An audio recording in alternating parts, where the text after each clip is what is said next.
And let's speak now to Newsday columnist Dan Raviv. He joins me from Washington. Dan, can you give us a sense of what the mood is like there in the U.S. as people watch what's unfolding in Ukraine? There's very high interest in what's happening in Ukraine, and Russia is considered to be evil. I think there's no other word. Members of both major parties, Democrats, Republicans, both condemn Putin, Vladimir Putin, of course. Then you get some disagreements. You get Republicans, members of former President Trump's party, who say this wouldn't have happened under Trump because Trump was tough and Joe Biden supposedly is not. Democrats say that's all nonsense. But I have to say the focus in the White House is how to keep on helping Ukraine. When American people see these pictures of Ukrainian civilians suffering, America wants to send more humanitarian aid. And when it comes to military aid, the Secretary of State, Antony Blinken, said the U.S. is very interested in arranging with Poland for possibly delivering warplanes to Ukraine.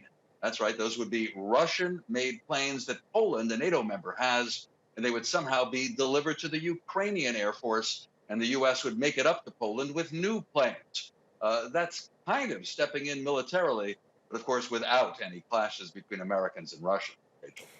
You know, Dan, in light of the U.S. pullout of Afghanistan last year, I'm wondering what the appetite is for Americans there for the U.S. to get more involved in Ukraine. Is there a push for that, or are people really against it?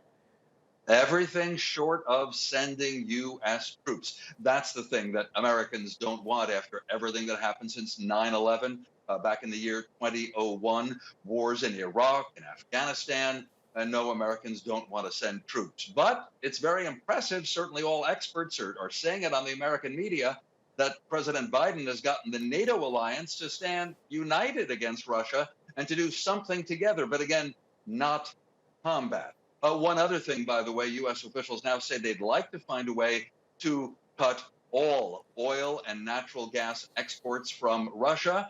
That would hurt consumers here in the U.S., where energy prices are high, and also in Europe. But U.S. officials say they may well be willing to do that. Rachel?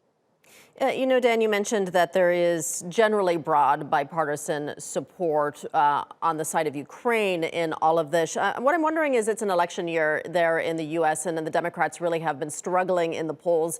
Is this likely to give them any kind of boost heading into the elections? Well, as we've discussed here on TRT World, usually foreign affairs don't play much of a role in American elections. But this is really big. A lot of Americans think that a potential war against a nuclear superpower is something that could affect everybody. And so they're watching how President Biden handles it and watching how members of Congress handle it. So the Democrats currently have slim majorities in both the House and the Senate. The Democrats are expected to lose those majorities this November. But these events could change that. All right, Dan Raviv in Washington. Dan, thank you.